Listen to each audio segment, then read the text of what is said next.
আমার নাম রূপালী। আমার ৫ বছর বয়সেই আমার বাবা এই দুনিয়া থেকে চলে যান। আমার দাদা আমার থেকে ১০ বছরের বড়।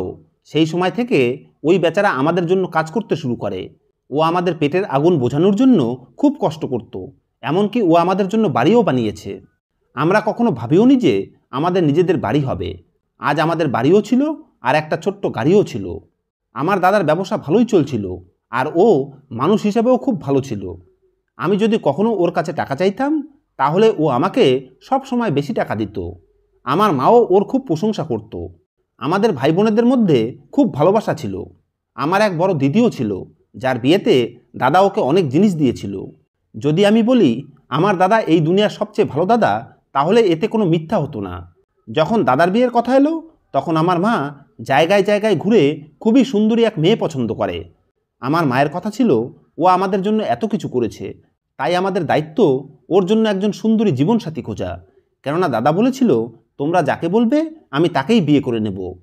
আমরা ওর জন্য একটা মেয়ে খুঁজেছিলাম, যার নাম মায়া। সে দেখতে খুবই সুন্দরী আর তার ব্যবহারও খুব ভালো। দাদার বিয়ে ৪ বছর হয়ে গেছে আর এখন আমার বিয়ের কথা চলছে।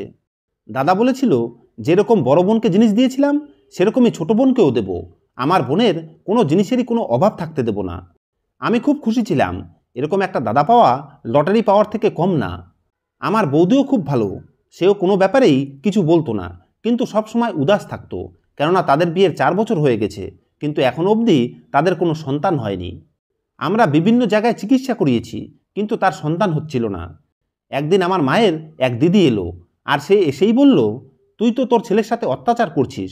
বেচারিকে একটা বন্ধা মেয়ে এনে দিয়েছিস যে এখনও একে সন্তানের সুখ দিতে পারেনি। তোর তো একটাই ছেলে, তাই এই বংশের প্রদীপ জ্বালিয়ে রাখার জন্য তোর ছেলের যদি একটা ছেলে হয়ে যেত তাহলে কত ভালো হতো। এছাড়াও তোর ছেলের সন্তান হলে বেচারা সন্তান পেত। সেই বেচারা তো ছোটবেলা থেকেই ইনকাম করতে শুরু করেছে। এছাড়াও আমাদের সমাজে যখন কোনো মেয়ের বিয়ে হয় তখন সবার আগে তাকে এই কথাটাই বলা হয় যে এখন তোমার সন্তান নিয়ে নেওয়া উচিত। এটা আমাদের সমাজের এমন একটা প্রশ্ন যেটা যে কেউ আপনাকে জিজ্ঞেস করতেই পারে। এমনকি রাস্তাতেও যদি আপনি কোনো মহিলার কাছে দাঁড়িয়ে থাকেন তখন সেও প্রথমে জিজ্ঞেস করে, তোমার কয় বাচ্চা? আর যদি তুমি বলে দাও আমার বাচ্চা নেই, তাহলে সে জিজ্ঞেস করা শুরু করে দেবে যে কেন নেই, কতদিন থেকে নেই। যদিও এটা মানুষের পার্সোনাল ব্যাপার, কিন্তু মানুষ এই নিয়ে প্রশ্ন করতে থাকে। শুধু তাই নয়, এরপরে তারা লোকেদেরকে বলে বেড়ায় অমুকের বিয়ের ৪ বছর পরেও তাদের বাচ্চা নেই, ১০ বছর হয়ে গেছে তবুও তাদের বাচ্চা নেই। এরপরে লোক আপনাকে আপনার নাম ধরে না, বরং এটা বলে সেই যে যার বাচ্চা নেই। এই কারণেই সন্তান না হওয়া এই সমাজে অনেক বড় একটা সমস্যা, আর তোরা ভালো করিসনি। আমার মা চুপচাপ এই কথা শুনছিল, তাই আমি আন্টিকে বললাম, আমরা জানতাম না যে এরকম হবে। তখন সে বলল, এখন তো তোমরা জানো, তাহলে কিসের অপেক্ষা করছো? নিজের দাদার জীবন বাঁচাও আর কোনো ভালো মেয়ের সঙ্গে ওর বিয়ে দিয়ে দাও। তাহলে ১ বছরের মধ্যেই খুশির খবর আসবে আর তোমাদের বাড়ি খুশিতে ভরে উঠবে। এইরকম গাছ বাড়িতে রেখে কী লাভ, যে না তো ফল ফুল দেবে আর না তো ছায়া দেবে।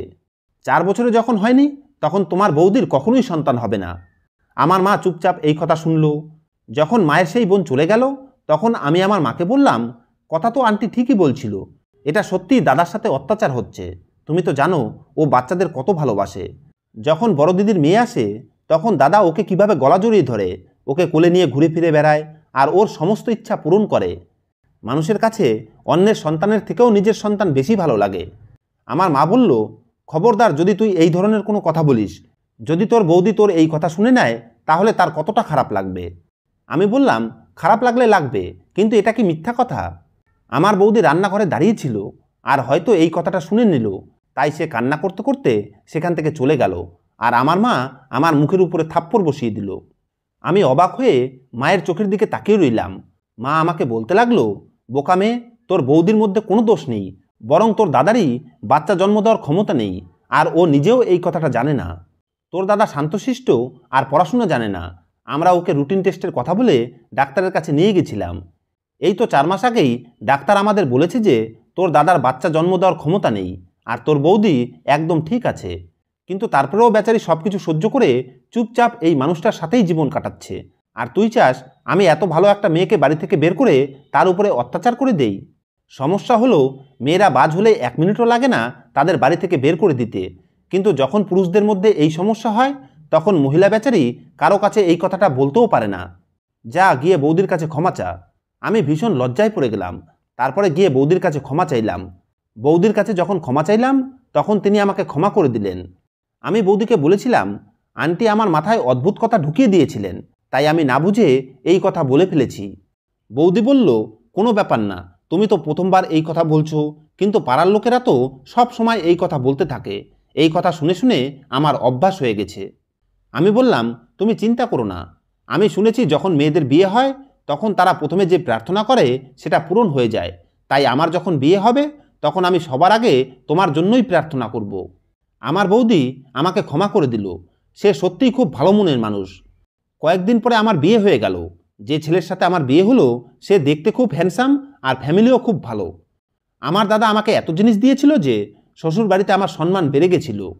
আমার বৌদি দেখতে খুবই সুন্দরী ছিল, কিন্তু চিন্তা আর টেনশনের কারণে তার সৌন্দর্যতা নষ্ট হয়ে যাচ্ছিল। তার মুখে সবসময় একটা দুঃখের ছাপ লেগে থাকতো। বাচ্চাদেরকে দেখলে তার চোখে জল চলে আসতো। বৌদি সব কিছু মুখ বুজে সহ্য করছিল, কিন্তু প্রতিটা মানুষেরই সহ্যের একটা সীমা থাকে। তার ভেতরে যে ঝড় তুফান চলছিল সেটা ভেতরে ভেতরে তাকে খেয়ে ফেলছিল। আমার বৌদি এমন মানুষ ছিল যে আমার দাদাকে কিছুই বলতে চাইতো না, কেননা তাহলে সেই ঝড় আমার দাদার ভেতরে চলে যেত, যে আগে থেকেই আমাদের জন্য অনেক কষ্ট করেছে।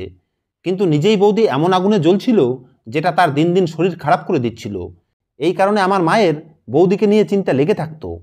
একদিন আমার মা আমাকে একটা অদ্ভুত কথা বলল, যদিও আমি সেই কথাটা ঠিকভাবে বুঝতে পারলাম না, কিন্তু যখন বুঝতে পারলাম তখন বুঝলাম কথাটা খুবই সাধারণ। মা বলছিল, তোর সবে বিয়ে হয়েছে আর বিয়ের প্রথম দিক খুব গুরুত্বপূর্ণ। এই দিনগুলোতে পুরুষদের বুদ্ধি গাধার বুদ্ধির মতো হয়। এই সময় তারা বউ ছাড়া আর কিছুই দেখতে পায় না। আমি বললাম, তাহলে তুমি কি বলতে চাও, আমি কি করব? তখন আমার মা আমাকে বলল, দেখ, প্রথমত এই যে কথাটা তোকে বলছি সেটা কাউকেই বলা চলবে না। যখন তোর স্বামী তোর কাছে আসতে শুরু করবে বা যখন তোর ঘরে আসবে তখন তোকে নিজের বৌদির ড্রেস পরে থাকতে হবে। আমি হতবাক হয়ে গেলাম আর মাকে বললাম, এটা কি ধরনের কথা বলছো? এতে কি হবে? আমি বৌদির ড্রেস পরে কেন থাকবো? আমাকে কি আমার ড্রেসে আমার স্বামীর ভালো লাগবে না? কিছু একটা চিন্তা করে মা বলতে লাগলো, কেননা তোর বৌদির কাছে অনেক ভালো ভালো ড্রেস আছে যেগুলো পরলে তোকে খুবই সুন্দরী লাগবে, আর তুই নিজের স্বামীর হৃদয়ে নিজের জন্য একটা আলাদাই জায়গা বানিয়ে নিতে পারবি। পুরুষ সবসময় পুরুষই থাকে, তারা সৌন্দর্য ভালোবাসে, তাই সৌন্দর্য বাড়ানোর জন্য মেয়েদের সুন্দর সুন্দর ড্রেস পরতে হয়। তোর বৌদি তো সেলাইও জানে, সে নিজের ড্রেসকে কত সুন্দর করে সেলাই করে, আর তোদের দুজনের গায়ে একই ড্রেস খেটেও যায়। তাই তুই তোর বৌদির কাছ থেকে প্রতিদিন একটা করে ড্রেস নিয়ে যাবি। যদি তোকে তোর বৌদি কারণ জিজ্ঞেস করে তাহলে তাকে এই কথাটাই বলবি, বাকি সব কিছু আমি সামলে নেব। আমার মায়ের এই কথাটা শুনে আমি অবাক হয়েছিলাম। মা কী সব সামলাতে চায়? তাহলে কি বৌদি আমাকে ড্রেস দিতে না করে দেবে? মা বলল, না, হয়তো তোর বৌদির অদ্ভুত লাগতে পারে, তাই আমি ওকে বুঝিয়ে দেব। এমনিতেও তোর বৌদি খুব ভালো, আমার সমস্ত কথাই মেনে নেয়। তাই তুই অন্য কিছু চিন্তা না করে তোর বৌদির ড্রেস পরে নিজের স্বামীর সঙ্গে সুন্দর সময় কাটা। আমি বললাম, ঠিক আছে, কোনো ব্যাপার না, এমনিতেও বৌদির কাছে অনেক সুন্দর সুন্দর ড্রেস আছে। এরপরে আমি বৌদির কাছে গিয়ে বললাম, আমার তোমার একজোড়া ড্রেস চাই। বৌদি না করলো না আর বলল, আলমারি তোমার সামনেই আছে, যেটা যেটা নিতে ইচ্ছা হয় নিয়ে নাও। আমি জানতাম যখন আমি প্রতিদিন প্রতিদিন ড্রেস চাইতে আসবো তখন সে অবশ্যই না করে দেবে, কিন্তু মা বলেছিল যে সে বাকি সব কিছু সামলে নেবে। আজকাল মায়ের ব্যবহার খুব বদলে গেছে। সে বৌদির সাথে সবসময় ধীর গলায় কথা বলতে থাকতো। একবার তো আমি এটা দেখে অবাক হয়ে গেলাম যে বৌদির ঘরের মধ্যে মা আর বৌদি দুজনে কিছু একটা নিয়ে লড়াই করছিল। ঠিক লড়াই তো করছিল না, কিন্তু আমার এরকম মনে হচ্ছিল যে ব্যাপারটা খুব গম্ভীর আর এটা আমাকে নিয়েই হচ্ছে। যখন আমি ভেতরে ঢুকলাম তখন দুজনেই চুপ হয়ে গেল। আমার বৌদির চোখে জল ছিল, তা দেখে আমি বললাম, কি ব্যাপার? তখন আমার মা বলল, কিছু না, আজকে প্রথমবার একে বকে দিয়েছি তাই রেগে গেছে। প্রত্যেক সন্তান তার মাকে চেনে, আমিও আমার মাকে চিনতাম। আমি নিশ্চিত বুঝতে পারছিলাম আমার মা মিথ্যা কথা বলছে, আর এদিকে আমার বৌদিও আমার সঙ্গে নজর মিলাচ্ছিল না। এই দুজন কিছু একটা ঘোট পাকাচ্ছিল, কিন্তু আমি এই ব্যাপারে কিছুই জানতাম না। এমনিতে তো বাড়িতে কোনো কথা হলে আমার মা অবশ্যই আমাকে বলতো। বাড়িতে মা কারোর সাথে কথা বলার খুব একটা সুযোগ পেত না, কেননা আমার বৌদি নিজের কাজ নিয়েই থাকতো। আজকাল তাদের মধ্যে কিছু একটা অবশ্যই চলছিল, কিন্তু আমি কিছুই জানতে পারছিলাম না। আমি আমার বৌদির কাছে যখনই ড্রেস চাইতে যেতাম সে আমাকে চুপচাপ দিয়ে দিত। সেই ড্রেস পরে এদিকে আমার স্বামীও আমার খুব প্রশংসা করতো আর বলতো, তোমাকে এই ড্রেসে খুব হট লাগছে। আমি তাকে বলেছি যে এই ড্রেস তো আমার না, কিন্তু হয়তো ও আমার কথা ঠিকভাবে শোনেনি, তাই বলল, যাই হোক তোমাকে খুব সুন্দরই লাগছে। আমি পরের দিন বৌদিকে সেই ড্রেস ফিরিয়ে দিয়ে আসতাম। সেরকমই একদিন যখন আমি ড্রেস ফেরত দিতে গেলাম, তখন আমি একটা অদ্ভুত কথা শুনলাম। আমার বৌদি মাকে বলছিল, আপনার কাছে আমার যে গহনা আছে সেগুলো আমাকে ফিরিয়ে দিন। আমি জানতাম আমার বৌদির গহনা আমার মায়ের কাছে রাখা ছিল। মা জিজ্ঞেস করলো, গহনা দিয়ে কি করবে? তখন সে বলল, দরকার আছে আমার। যখন আমার বৌদি নিজের গহনা নিয়ে ঘর থেকে বেরিয়ে নিজের ঘরে যাচ্ছিল, তখন আমার বৌদি আমাকে হাই বলে নিজের ঘরে চলে গেল। আমি ঘরে এসে মাকে বললাম, এসব কি হচ্ছে? আমার মা বলল, ওর জিনিস ওকে ওর বাবার বাড়ি থেকে দিয়েছে, যদি ও নিতে চায় তাহলে আমার আর কি সমস্যা? আমি বললাম, কেন, বৌদির কি তোমার উপরে বিশ্বাস নেই? মা বলল, না, এরকম কোনো ব্যাপার না, ওর কাছে থাকুক সেটাই ভালো। এখন আমি এমনিতেও বুড়ি হয়ে যাচ্ছি, কাল যদি আমার কাছ থেকে কোথাও হারিয়ে যায় তাহলে আমাকে প্রশ্ন করবে। এখন আমার মনেও থাকে না যে আমি কোথায় কোন জিনিস রেখেছি।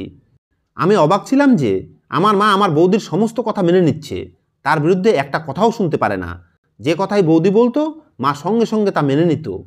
একদিন আমি শ্বশুরবাড়ি থেকে বাড়িতে এলাম, তখন বৌদি বাড়িতে ছিল না। মা বলল, বৌদি বাবার বাড়িতে গিয়েছে। 2 দিন আগেও বৌদি বাড়িতে ছিল না।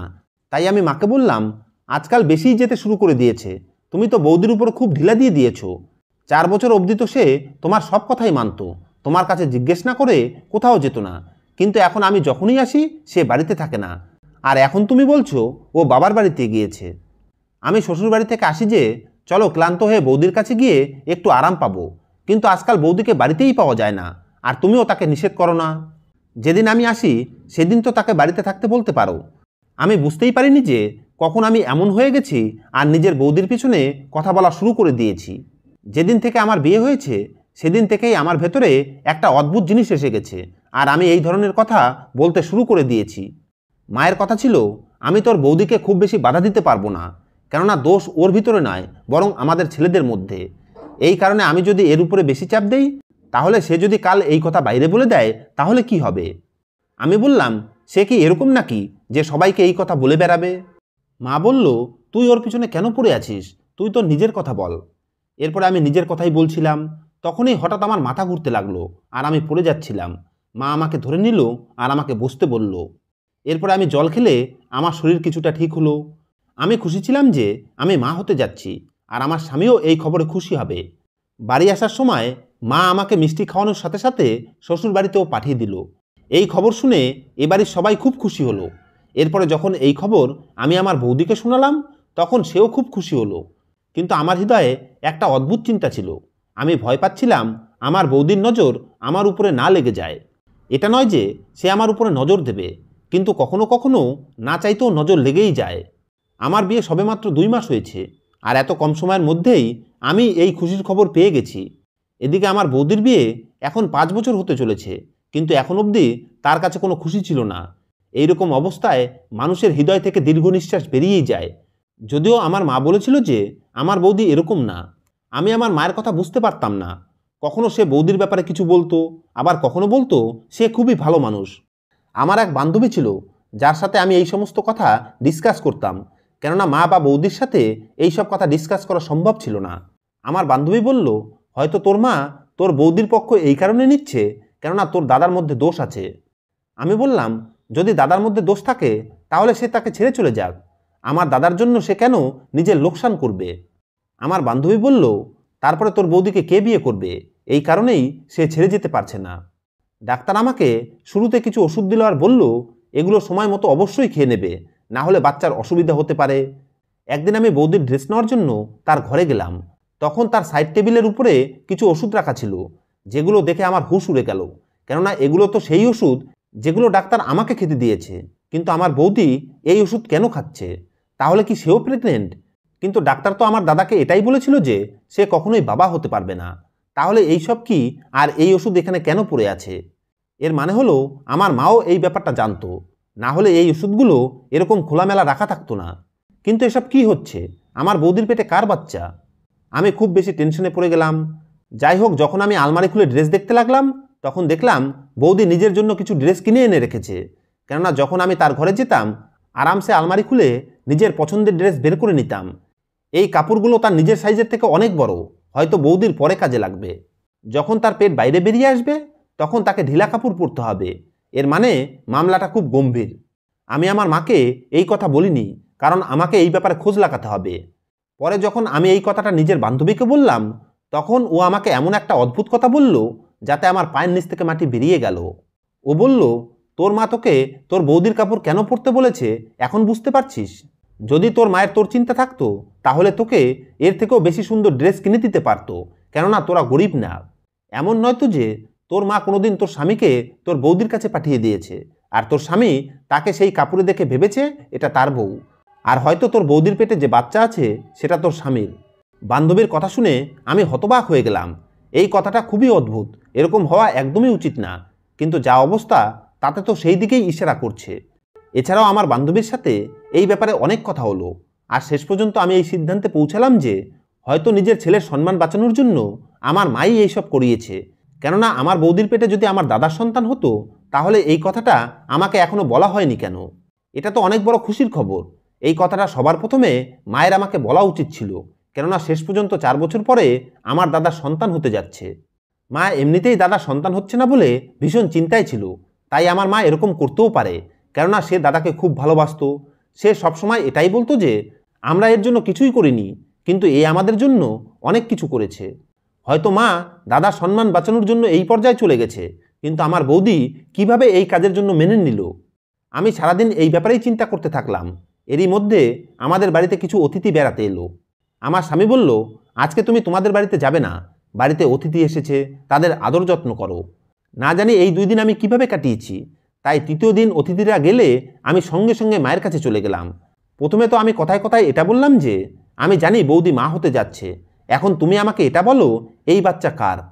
আমার মা ঘাবড়ে গেল, কিন্তু তারপরেও এমন ভাব দেখানোর চেষ্টা করলো যেন সব কিছু ঠিক আছে।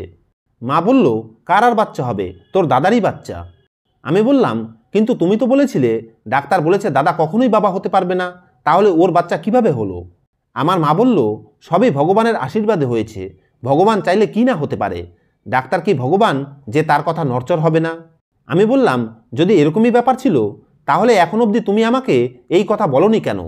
বৌদিকে দেখে তো মনে হয় তার 3য় মাস চলছে, তাহলে তুমি এতদিন এই কথা আমাকে কেন বলনি?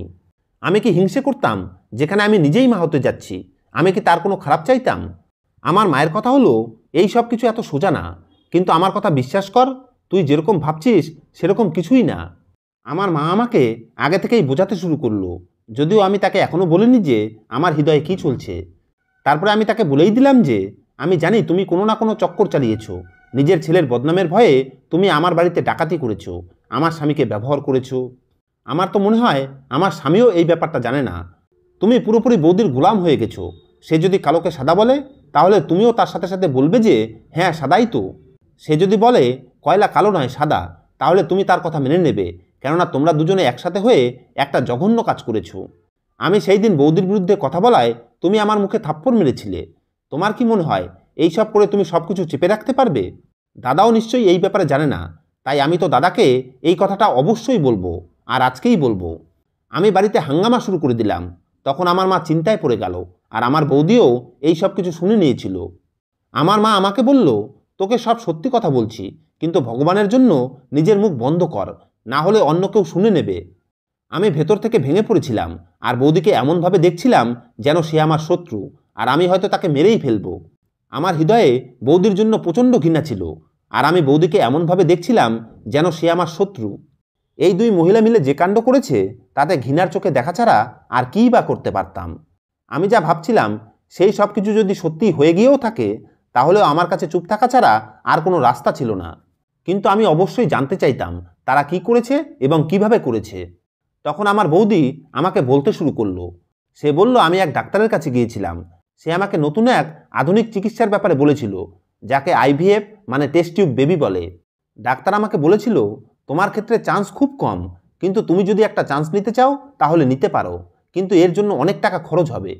ডাক্তারের কথা শুনে আমি এই চিকিৎসা করাতে চাইতাম। এই কারণে আমি আমার গহনাও বিক্রি করে দিলাম, আর নিজের স্বামীকেও বুঝিয়ে শুনিয়ে মানিয়ে নিলাম। আমি আমার স্বামীকে এটা তো বলিনি যে সে কখনোই বাবা হতে পারবে না, কিন্তু আমি তাকে বলেছিলাম যে তার কিছুটা সমস্যা আছে। এরপরে আমি তাকে নিয়ে ডাক্তারের কাছে গেলাম। এরপরে ডাক্তার তাকে অজ্ঞান করে প্রয়োজনীয় কাজ করে নিল। এরপরে আমি সেখানে যেতে থাকতাম, কারণ আমাকে প্রতিদিন ইঞ্জেকশন নিতে হতো। তাই তো আমি বাড়িতে থাকতাম না। আর আমার শাশুড়ি মানে তোমার মা আমার পুরো সাথ দিচ্ছিল। এই কারণে আমি তার কাছে চিরজীবন কৃতজ্ঞ থাকব। লোকেরা এই ধরনের চিকিৎসাকে খারাপ মনে করে। তারা মনে করে মহিলাদের শরীরে পরপুরুষের শুক্রাণু ঢুকিয়ে দেওয়া হয়, কিন্তু এরকম না। ডাক্তার আমাকে বলেছিল যতদিন আমার প্রেগন্যান্সি 4 মাসের না হয়ে যায় আমি যেন এই কথাটা কাউকে না বলি, কেননা এই চিকিৎসা খুব রিস্কি, যে কোনো সময় বাচ্চা নষ্ট হয়ে যেতে পারে। এই কারণে এই কথাটা তোমাকে বলা হয়নি। কিন্তু ভগবানকে ধন্যবাদ যে এখন আমার 5 মাস চলছে আর আমার সন্তান হতে যাচ্ছে। আর ডাক্তার আমাকে বলেছে আমি একসাথে জোড়া বাচ্চার মা হতে যাচ্ছি, আর এই বাচ্চা আমার স্বামীরই। সময় হলে আমরা নিজেরাই তোমাকে এই কথাটা বলতে চাইতাম, কিন্তু তুমি না জানি কী সব ভেবে নিয়েছো। আমি বৌদির সমস্ত কথা শুনে হতবাক হয়ে গেলাম, কেননা এই ব্যাপারে আমিও জানতাম। কোথাও একটা এই ধরনের চিকিৎসার ব্যাপারে পড়েছিলাম। আমাদের সমাজে এই জিনিসটাকে ভালো মনে করা হয় না। হয়তো এই কারণেই মা আর বৌদি এইসব কিছু লুকিয়ে করেছিল।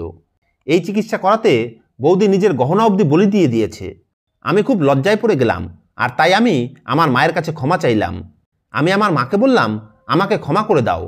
না জানি আমি কোন কথার সাথে জুড়ে এই সব অদ্ভুত অদ্ভুত কথা ভাবতে শুরু করেছিলাম। আসলে আমার এক বান্ধবী আমার মাথা খারাপ করে দিয়েছিল। মা বলল, ব্যাস তুই শুধু এই কথাটা কাউকে বলিস না যে আমরা এইভাবে চিকিৎসা করিয়েছি। ব্যাস ভগবানের কাছে প্রার্থনা করিস যাতে সন্তান সুস্থ সবল হয়। আমি আমার বৌদির হাত ধরে তার কাছেও ক্ষমা চাইলাম। সে বলল, আমি লোকের অনেক কথা শুনেছি, তাই আমি এইসব কিছু নষ্ট হতে দেব না। আমি আমার স্বামীর উপরে কখনো কোনো আঁচ আসতে দেব না। লোকেরা এটাই ভাববে যে এর সন্তান হচ্ছিল না, তাই হয়তো কোথাও চিকিৎসা করিয়েছে, তাই সব কিছু ঠিক হয়ে সন্তান হয়ে গেছে। আমার বৌদি আবারও একবার আমাকে ক্ষমা করে দিল। সে সত্যিই খুব বড় মনের মানুষ। কয়েকদিন পরে আমার মেয়ের জন্ম হলো, আর আমার বৌদির এক মেয়ে আর এক ছেলে হলো। আমাদের বাড়িতে খুশি এসে গেছিল। আমার দাদাও খুব খুশি ছিল, আর আমরাও সবাই খুব খুশি ছিলাম। এই ব্যাপারে আমরা কখনো কারোর সাথে ভুল করেও কথা বলিনি। এই ঘটনা আমরা এমনভাবে ভুলে গেলাম যেন এটা ঘটেইনি। ধন্যবাদ বন্ধুরা।